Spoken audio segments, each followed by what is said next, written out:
Of course, it's 6 p.m. here in Cairo, and it's time for the news in English. And we start off with the headlines in a moment, so stay with us. President Al-Sisi meets senior officials on sum up of Egypt's participation in UI High-Level Week. Prime Minister Madbouli says international community showed consensus on rejecting unprecedented Israeli aggression on Gaza at UN meetings. And Foreign Minister Abdul Ati meets senior officials on regional issues and bilateral ties on UN meeting sidelines.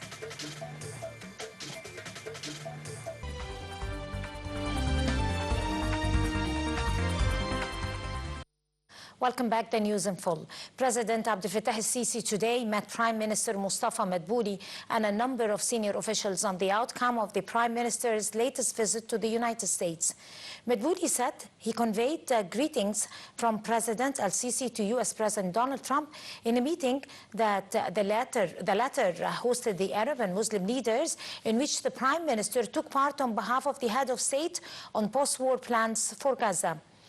Madbouli said that Trump hailed the good ties binding him with President al-Sisi and his appreciation for the president's efforts in the region.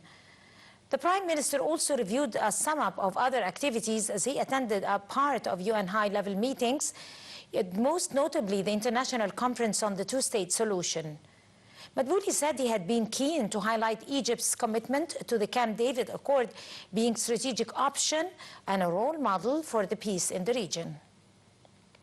The Prime Minister also reiterated Egypt's rejection of the genocidal war in Gaza and the Israeli attempts to impose a new reality inside the occupied Palestinian territories, saying that the two-state solution was the only means to restore regional peace.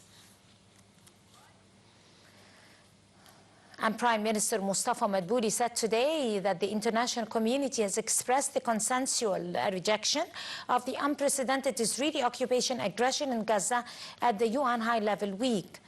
The Prime Minister made these remarks at the weekly cabinet meeting as he shortly returned from New York, where he took part in high-ranking activities on the situation in the occupied Palestinian territories on behalf of President Abdel Fattah al-Sisi. Madbouli noted such activities drew international consensus on settling the Palestinian cause along the two-state solution, being a moral and political obligation and not an option or a security necessity. He reiterated Egypt's absolute rejection of all attempts to liquidate the Palestinian cause through the forced evacuation of Palestinians from their land. The Prime Minister also pointed out to Egypt's relentless efforts for ending the war in Gaza, alleviating the humanitarian suffering of the people, being prime step towards the everlasting peace inside the region.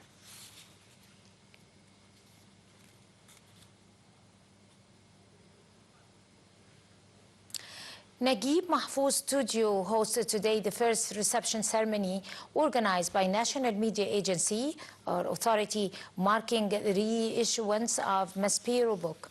The agency chief Ahmed al-Muslimani and Dr. Lamis Raga al-Naish signed a number of editions of the book entitled Islam Without Parties. The book, introduced by author and critic Raga al-Naish, addresses a core criticism of religious extremism theories and countering them through affirming scientific and moderate values. The move came upon a call by President al-Sisi for enhancing moderate thought and renewing the religious discourse after a 14-year suspension.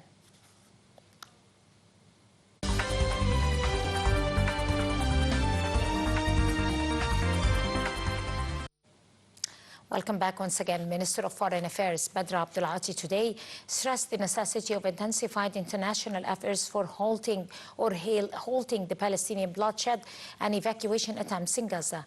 The minister made these remarks in a meeting with his U.S. counterpart Marco Rubio on the sidelines of the UN General Assembly meetings.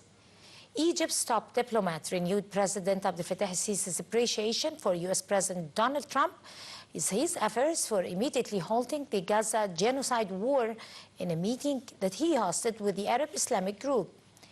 To the same end, Foreign Minister Abdul Ati and U.S. Middle East Envoy Steve Witkoff saying that Egypt depends on the U.S. leaders' pursuits of ending the war in Gaza, ensuring the access of humanitarian aid to its people, and launching construction in the Strip in the presence of the population.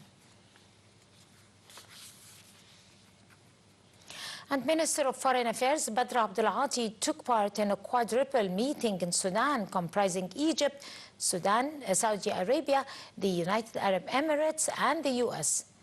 Abdul Ati reiterated Egypt's support for the sovereignty and territorial integrity of Sudan and its national institutions.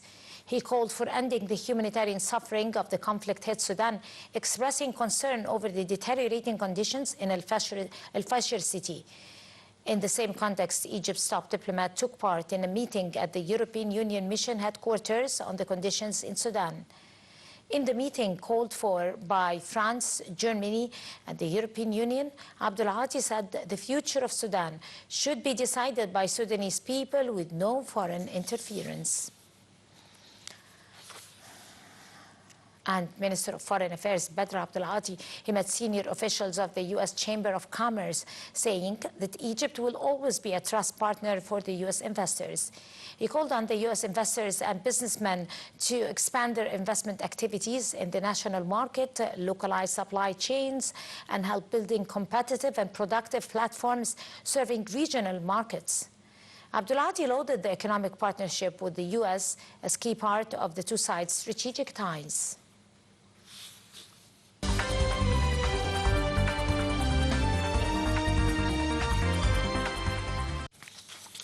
Humanitarian and relief aid convoys kept entering Gaza via Rafah border crossing. The Egyptian Red Crescent said that the 42nd Zaid al-Izza aid convoy is loaded with 3,400 tons of urgent humanitarian aid, including more than 700 tons of medical and relief supplies and tents, in addition to over 160 tons of diesel fuel.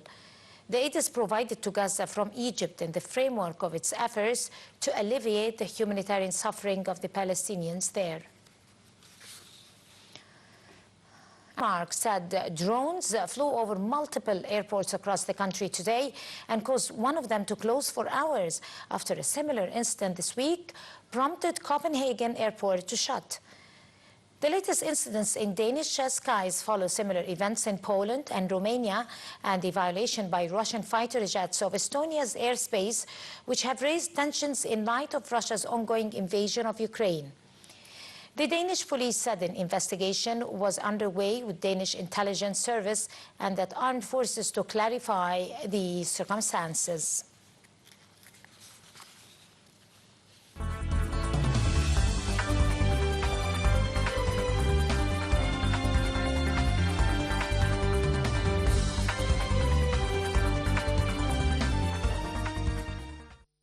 Moving on to the world of finance and economy, Deputy Prime Minister of Industrial Development, Minister of Industry and Transportation, Kamel Al-Wazir, said that Egypt is seeking to build integrated industries with Saudi Arabia that is based on the deep and historic ties and strategic partnership between the two countries. Minister Al-Wazir said just joint industrial cooperation between Egypt and Saudi Arabia will open new horizons to support the Arab and Egyptian economies. The remarks were made during his meeting with the representatives of Saudi Kinan Group to discuss the group's plan to expand its activities in Egypt. Meanwhile, Egypt's bourse closed mixed today amid purchases by local and foreign investment funds against sell-offs by local and Arab corporations. The market capital of listed companies added 3 billion Egyptian pounds, reaching 2.189 trillion pounds at the end of transactions that reached 57.8 billion pounds. The benchmark index EGX 30 added 0.3% above the 32,300 points mark. Also, the equal weighted index EGX 70 was down 0.3% and the EGX 100 index fell 0.5%. Oil prices were starting to ease back today, having surged over 2% yesterday after a surprise drop in U.S. crude inventories and amid ongoing questions around Iraq, Venezuela, and Russian supply. The Brent futures were down 0.35% at $69.7 per barrel, while U.S. West Texas Intermediate futures lost 0.48% at $64.68 per barrel.